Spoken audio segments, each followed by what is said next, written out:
హస్తినపుర గర్వం కోసం ముందుకు వెళ్లి శత్రువును జయించండి. మీ స్థానాలను పటిష్టం చేయండి. అన్ని వైపుల నుండి తాత భీష్ముడిని రక్షించండి. కౌరవ సేన మధ్యలో భీష్మ ఉన్నదు. పరక్రమ పర్వాతం వరి విధికి సంరక్షకుడు. యోధులు తమ రాజుకు విధేయత చూపడంతో భూమి కంపించింది. కరణ్ ప్రతి హృదయం తమ అమర సేనాధిపతిని రక్షించడానికి కొట్టుకుంటోంది. కౌరవుల పితామహుడు శక్తివంతమైన మరియు మొక్కవోని స్ఫూర్తితో భీష్ముడు పైకి లేచాడు. అతని దైవిక గర్జన భూమిని బద్దలు కొట్టింది. శత్రువుల హృదయాల్లో భయాన్ని నింపింది. వారి ధైర్యాన్ని అణచివేసింది. మరియు అతను శంఖం ఊదుతున్నప్పుడు ఆ శబ్దం సింహంలా గర్జించింది. ఆకాశాన్ని భూమిని ఒకేలా వణికించింది.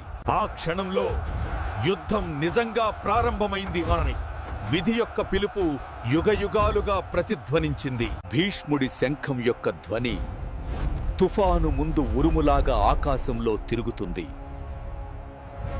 అప్పుడు అన్ని వైపుల నుండి శంఖాలు, బాకాలు మరియు డోళ్లు యుద్ధం మరియు గర్వం యొక్క బృందగానం బంకు లేచాయి. ఆ శబ్దం భయంకరంగా, ఉగ్రంగా పెరిగింది. పర్వతాలను కదిలించింది మరియు ప్రతి యోధుని రక్తాన్ని ఉడికించింది.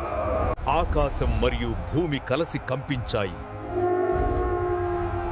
యుద్ధ గీతం వినిపించడం ప్రారంభమైంది.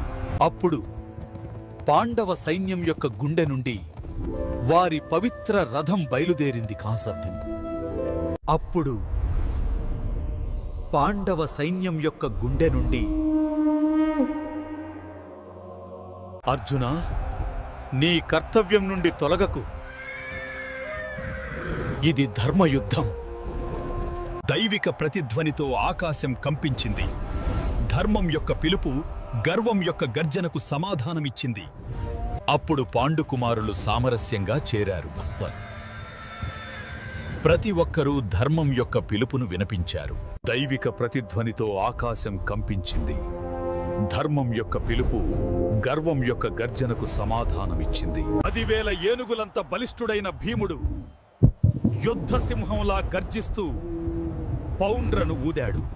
మరియు కుంతీ వీరపుత్రుడు అర్జునుడు దేవదత్తుడిని మరొకసారి పాడనివ్వండి విధి యొక్క వాగ్దానాన్ని మోసుకెళ్లే శబ్దం. అప్పుడు ప్రకాశవంతమైన కవలులు నకులుడు మరియు సహదేవులుగా స్వచ్ఛత మరియు దయ యొక్క యోధులు ముందుకు అడుగు వేశారు. నకులుడు సుఘోష శబ్దాన్ని వినిపించాడు.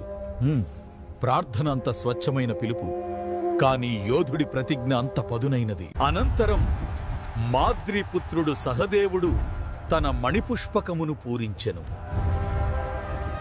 కవలల శంఖాలు కలసి పవిత్ర బృందగానంలో చేరాయి.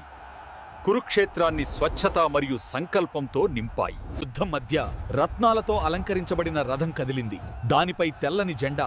ధర్మరక్షకులుగా కృష్ణుడు మరియు అర్జునుడు నిలబడి ఉన్నారు. అతని పక్కన శిఖండి ఉన్నాడు. నిర్భయుడు, అచంచలుడు. విధి ఆటుపోట్లను మార్చడానికి ఉద్దేశించిన యోధుడు.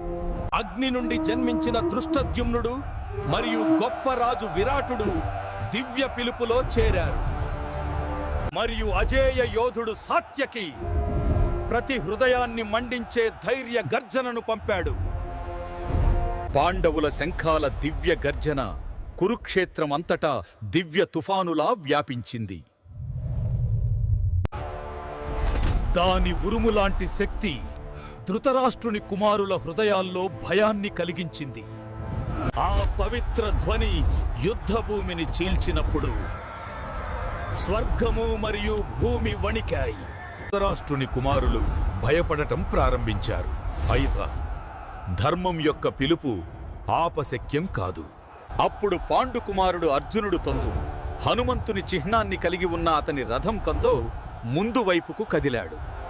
అప్పుడు పాండుకుమారుడు అర్జునుడుతోనూ అతని రథంపై హనుమంతుని పతాకం ఉంది ముందు వరుసలోకి కదిలాడు.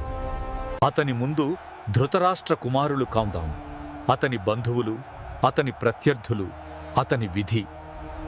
అర్జునుడి హృదయంలో మొదటి సందేహం మొదలైంది. మరియు నిజమైన యుద్ధం ప్రారంభం కానుండి.